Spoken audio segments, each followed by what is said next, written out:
For millions of Americans, owning a car feels like freedom. Instead of squeezing onto a packed subway at 7 a.m., they're on their own schedule, taking their own route, with nobody to answer to. But behind that freedom is a financial system quietly draining thousands of dollars every single year, yet most Americans have no idea. I am not here to tell you to stop owning a car.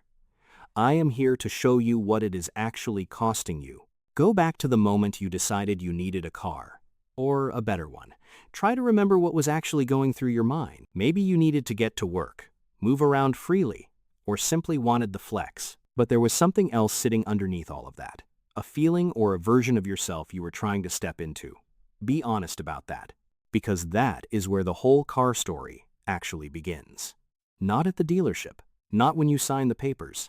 It began the moment the car became attached to an idea of who you are. That attachment is the part the industry understood long before you ever walked through the door. Car companies spent over $14 billion on advertising in a single year, not to tell you about engine specs, but to make you feel a specific way. They show you a car on an open road at sunset with no traffic, no bills, no Tuesday morning commute. They sell you the feeling of freedom, but what you actually buy is the exact opposite. More financial futures have been quietly wrecked by this one decision than almost anything else because most people are not actually buying transport. They are buying an identity on a monthly payment plan. Picture what happens the moment a colleague shows up to work in a new car. The energy changes instantly. Coworkers gathers around it. Their reaction says more than words ever could. Nobody does that for a savings account or gathers around an investment portfolio. But a new car gets immediate recognition and status. Your brain absorbed that scene. Every time you saw someone gets that recognition, it logged the conclusion. Car equals status. Status equals security. Get the car. That conclusion is not your fault. You absorbed it from your environment, your parents, street, neighborhood, and for generations, the car was always the first visible proof that someone was doing well. In many developing countries, a car is not just transportation. It is proof that you are no longer struggling, proof that you made it somewhere in life. So people overreach. They buy more car than they truly need. They buy before they are financially ready. And they finance payments they cannot comfortably afford, because the alternative feels like failure. This is how the carport trap begins, not from being reckless, but from a very human instinct, being exploited by a system that has studied that instinct for decades. Car poor. This phrase is worth understanding. It means you are making just enough to cover your car-related costs, but not enough to actually build anything at the same time. By the time the car payment, insurance, fuel bill, and maintenance have all taken their share, the month has been decided for you before you even make a decision. Most people assume that this is just how adult life works. Everyone is doing it, so it must be normal. And they are right. Almost everyone is doing it, but normal and wise are not the same thing. When a society gets sold a financial trap for long enough, the trap becomes the normal. Getting out of it starts with seeing how the trap was actually constructed. So let us go through it, piece by piece, starting with the number almost nobody ever calculates. Not the sticker price or the monthly payment. With the real number, what the car actually costs every angle, every year, across the whole time you own it. Because those two figures, the sticker price and the real cost, are nowhere near the same. The gap between them is exactly where most people's financial futures quietly disappear. The second your car rolls off that lot, its value drops immediately before you have made it to the first traffic light. This is depreciation. On a new car, it hits 10 to 15% the moment you leave the dealership. In the first year alone, 15 to 25% of what you paid is gone. By year 5, the average new car has shed over 60% of its original value. 60% gone just because time passed. You could maintain it perfectly, service it on schedule, polish it every weekend, and it still loses more than half its value in 5 years. That is what kind of asset a car actually is. The opposite of an investment. Now, layer on what most people are also doing. They are not buying this car with cash. They are borrowing money to buy something that is simultaneously losing value. Sit with this combination for a second. You are paying interest on an asset that is depreciating. The cost goes up while the value goes down every single month for years. This is not rare. It is the standard. The majority of car purchases work exactly this way. Paying more than the car is worth for something worth less than what was paid. But the loan and the depreciation are just the beginning, because the true cost of a car is not what you paid for it. It is the sum of everything it costs you to keep it. Insurance every month. No flexibility there. For younger drivers, imperfect credit, anyone with a single past incident, that figure is considerably higher than whatever number first got mentioned. Fuel every week, which does not hold steady, and fuel prices do not wait for your financial situation to improve before they move. Maintenance, oil changes, tires replacements, brakes pads. These arrive on schedules that do not care about your budget that month. Then the unexpected ones, the gearbox, the thing the mechanic finds while fixing the other thing. With cars, it is never a matter of if, only when. Registration fees, road tax, parking costs. None of them feel significant on their own, but they all came with the car. Most people just never added them into the overall number. Now take all of those, every single one, and add them together across 5 years. The whole thing as a single, honest figure. For a car with a sticker around $27,000, a reasonable, common purchase. The actual 5-year total across every cost lands above $46,000. $46,000 for a $27,000 car. Nearly double before you are finished with it. And that $46,000 still does not capture the most expensive part. The cost that never appears on any invoice. What economists call the opportunity cost. Opportunity cost is what you gave up by making this choice instead of another one. It is the wealth that could have been built that was not built because the money had another destination. Take that same monthly car payment, same exact amount, and instead of the car, put it into an investment account. A simple index fund tracking the broader market at a 10% annual return, which is roughly what broad market indices have delivered historically over long periods. That same money across 5 years becomes something entirely different from a depreciating car. The car returns around $19,000 when you eventually sell it, while the investment returns over $60,000. Same money in 2 different decisions, producing completely different futures. Most people do not run this cycle once. They run it every 3 to 5 years. Sometimes they do not even finish the first loan before starting the next one. Somewhere in the middle of that loop, 5 to 10 years of compounding investment returns quietly did not happen. No single moment where it all went wrong, just wealth that was never built. Somewhere in the middle of that loop, 5 to 10 years of compounding investment returns quietly did not happen.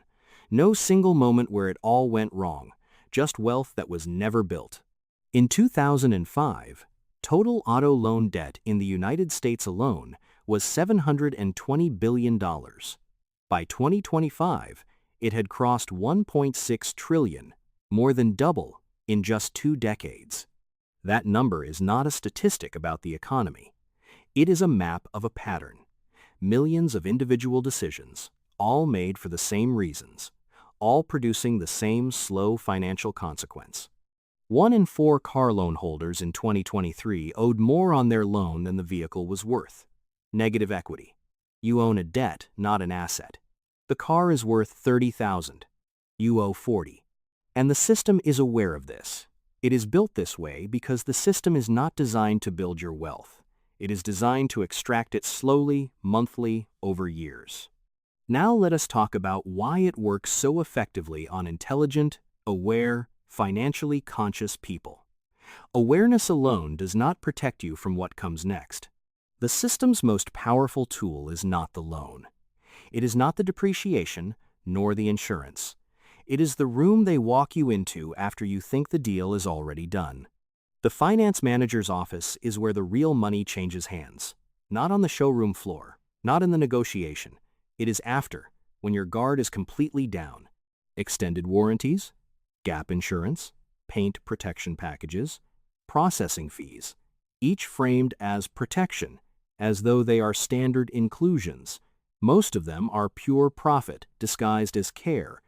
By the time you sign those papers, you have been there waiting for hours, tired, because you feel they are friendly and the room is comfortable. The system is patient, waiting for exactly this moment. Here is the psychological truth that explains everything. Almost no car purchase is a financial decision. It is an emotional decision dressed in financial language. You say, I need reliable transport, something safe, need it for work. All of that may be true, but if it were purely practical, you would buy whatever got you there most cheaply. You do not. Almost nobody does. Because the practical need and the emotional need are two different passengers in the same car, and the emotional one is always driving. There is a psychological phenomenon called the endowment effect. Once you can vividly picture yourself owning something, your brain assigns it more value than it actually has. You start to protect it before it is even yours. The test drive is not a courtesy. It is architecture. The moment you adjust that seat to fit you, settle into the position, grip the wheel, the deal is already closed emotionally. The paperwork is a formality. And from that moment, the question is no longer whether the car makes sense. Any suggestion that it may be too expensive or that another choice might fit your life better starts to feel like a threat. The dealership has studied this carefully, systematically. The lighting in the showroom, the layout, the order in which they introduce information, none of it is accidental.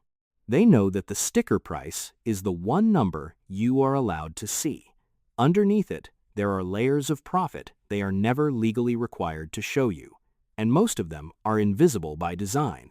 Holdback payments from the manufacturer, volume bonuses, cash incentives, regional rebates, all settled after your sale, none of it visible to you.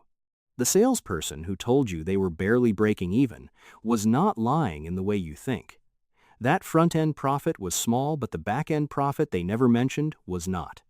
Then there is social comparison, the force that actually pulls the trigger on most car purchases that the buyer was previously unsure about. Your colleague upgraded, you noticed. You did not consciously decide to upgrade because of them, but your brain flagged it, filed it, and began building the case for why you should too. This is social comparison operating below your awareness. You think you are making a rational decision, but what you are actually doing is responding to a signal that your brain interpreted as falling behind. And falling behind is one of the most powerful emotional triggers a human being has. The brain treats social demotion as a genuine threat. It responds to it the same way it responds to physical danger. So, the decision to buy a more expensive car than you need is not stupidity. It is a nervous system response to a perceived social threat, expressed as a financial transaction. Understanding that changes how you see the decision, not as a failure of discipline, as a very human response to a very carefully engineered environment, one you can choose differently once you can see it clearly. There is also the lifestyle creep that trails behind the car like a shadow, and the car brings something with it that most people never account for. The car sets a new standard, a new internal baseline for what kind of life you are supposed to be living. And then everything else has to match. The restaurant you used to like feels inconsistent with the car you now drive. The clothes you used to wear do not match the image the car creates. The holiday you planned feels below the level the car established. One purchase with a cascade of upgrades, each one individually reasonable. None of them clearly connected to the car, but all of them are all traceable back to it.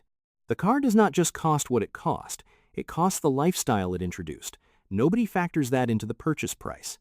This is why the car decision lands so heavily on long-term financial outcomes. You are not buying a vehicle.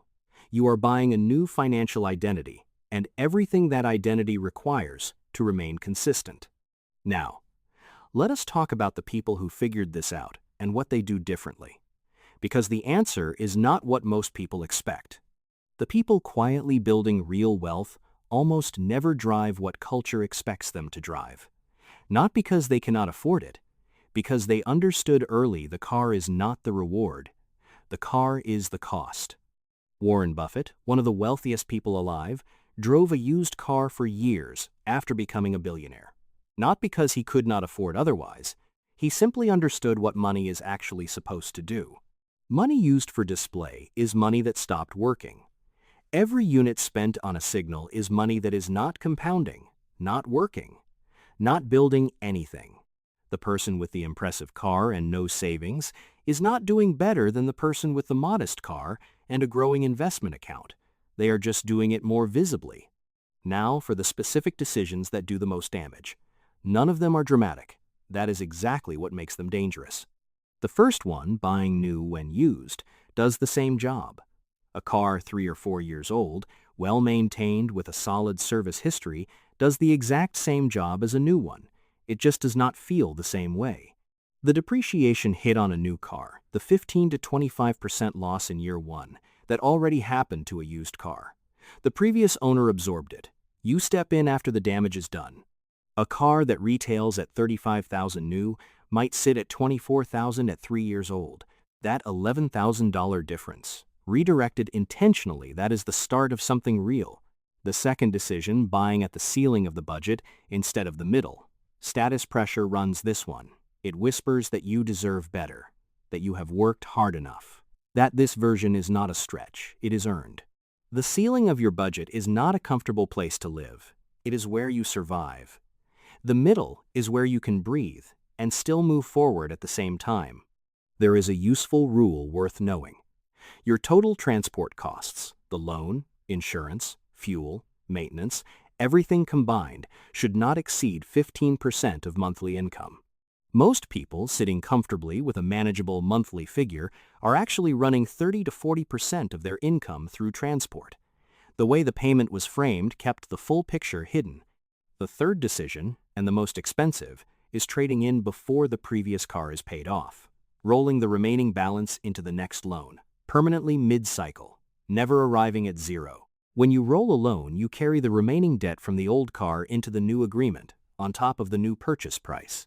You are now paying interest on something that is already depreciating. The dealership frames this as the solution. We can handle the negative equity.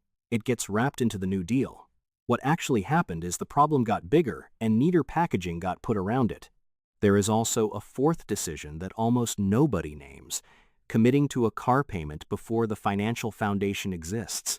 A car payment before an emergency fund. A car payment before any investment habit. A car payment before you even know your real net worth. You have committed the money before you understood the full picture. When the emergency arrives, and it will, there is nothing sitting between it and financial stress. The car payment is still due. The insurance still goes out. The repair bill is new. Nothing absorbing any of it. This is the architecture of being car poor. It is not one single mistake. It is a sequence of individually reasonable-seeming decisions that combine into a structure that makes wealth building almost impossible. Here is the comparison that changes the way most people see this problem permanently. Two people, same income, same city, both 30 years old. One buys a new financed car every 4 to 5 years. Upgrades consistently, always mid-payment. This is Chris. Jake buys a reliable used car. Keeps it 8 years. Takes the equivalent of what Chris's monthly payment would have been and puts it into an investment account every single month. At 45, Chris has a newer car and a financial position that has barely moved in 15 years. Still working, still committed to a payment. At 45, Jake has a modest car, maybe his second used car, and an investment account that has been quietly compounding for 15 years. The numbers look entirely different in every direction that matters. Same income, same city, same starting point, separated by one recurring decision made differently every month across 15 years. The car decision is not a transport choice. It is a 15 to 20-year financial positioning decision made in an afternoon in an environment designed to compress your thinking. And most people make it in that compressed state, emotionally activated, slightly tired against a system that has been running this process thousands of times before you arrived. So even after someone understands all of this, why does the pattern hold? Why does knowing it not change it? Because the car is not a financial object for most people. It is part of their story. Giving up a story is harder than giving up a possession. The car is tied to how you see your progress. When the account is low, the car in the driveway reassures you. It says, regardless of what the numbers look like, you are doing okay.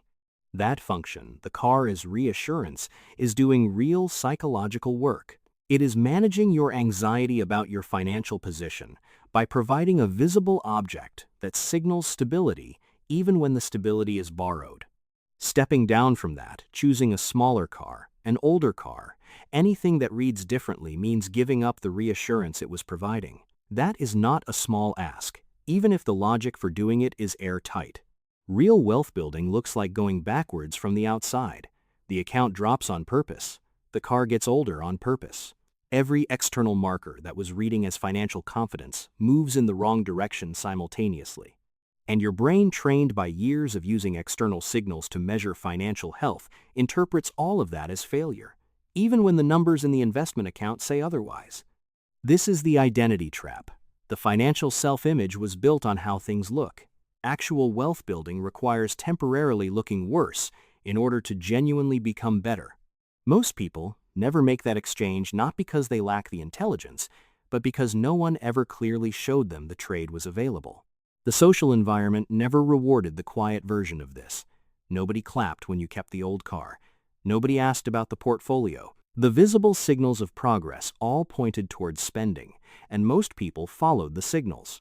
But here is what the people who found the quiet path understood. The audience you are performing the car for, they are not watching as closely as you think. Every person around you is managing their own financial performance, their own monthly obligations, their own story about what their car says about where they are. Nobody is watching your vehicle with the sustained attention you imagined. The car was not solving a social problem. It was solving an internal one. An internal problem specifically, questions about your own worth, cannot be permanently resolved by purchasing something. Which means the real conversation is not about cars at all. It is about what you are actually trying to secure, what you are trying to signal, what proof of progress actually feels like, whether there is a more direct and less costly way to get there. So, what does the healthier version actually look like? Not abstract principles, concrete and practical, in a real life with real pressures. The first shift is in how you measure the car. Not by how it makes you feel or by what it signals, but by one metric only: total cost divided by reliable function. That is it. Maximum reliable transport for minimum total expenditure. Every additional consideration, the appearance, the model year, the perceived status, is a premium you are choosing to pay for something other than transport. The second shift. Calculate the full cost before you decide. Not the monthly payment, the total. Full loan repayments across every month. Insurance across every years. Fuel, maintenance, tiers, registration. All of it. Most people have never done this. They have bought cars worth tens of thousands of dollars without ever calculating what it would actually cost them across the full ownership period. The third shift. Build a car fund before you need a car. Urgency is the enemy of good decisions. When you need a car, immediately, you take what is available at the terms being offered. Arriving with a fund changes everything. The ability to walk away, the ability to negotiate from a position of genuine choice, the ability to buy used with cash if the number makes sense. The prepared buyer and the urgent buyer are in completely different situations at the same desk. The fourth shift. Finish the loan and then stay put. The loan schedule ends. You have a paid-off car, and instead of upgrading, you redirect the payment into something that grows. Every subsequent month of driving a car with no loan is a month where that freed payment can go somewhere it grows. Small redirection, made consistently, over several years, that is often where wealth building quietly begins for people who eventually get there. The fifth shift. Separate your identity from the vehicle completely. This is the internal work, and it is the hardest one. But it is also the one that makes all the others possible. Your car is how you get places. It is not who you are. It is not a statement of your worth. It is a depreciating machine that converts fuel into motion, nothing more. When you genuinely internalize that size of car the ego requires gets smaller. The money funding the signal becomes available for something real. The sixth shift. Build the financial base first. Emergency fund. 3 to 5 months of living expenses. A consistent investment habit, even small. An understanding of your actual net worth. Then the car conversation. When the foundation is solid, the car decision sits in its proper place. One transport cost within a healthy financial structure. Not the structure itself. Not what everything else is arranged around. And here is what shifts when all of this comes together. The car stops being an emotional decision and becomes a practical one. Practical decisions, made clearly, are almost always better than emotional ones. None of this is deprivation. You are not swearing off enjoyment. It is simply making sure the car decision is in service of your life, not quietly running it. Let me close with one thing. Every car you have ever bought had a visible price on the window. Clear, official, easy to find. No car has ever come with a figure showing what it costs in wealth that never got built, investments that never got made, options that were not available at 50 because monthly payments owned 40. That sticker price, the one with the complete truth on it, does not pair anywhere in a dealership because if it did, you would not be signing in the same afternoon. So you have to write it yourself before you walk in, before the test drive, before the seat adjusts to your height and starts feeling like yours. That is the only moment the decision is truly in your hands. Because once you are inside, the architecture of that room is working on you. The lighting, the smell, the friendly professional across the desk. You are no longer deciding freely. You are completing a process designed for one outcome. Wealth is not built in showrooms. It is built in the quiet decisions that happen before you walk into them. In the calculation done at a home. In the fund saved before the need became urgent. In the loan that got finished and did not immediately become another one. Those decisions do not feel like winning. They feel like settling.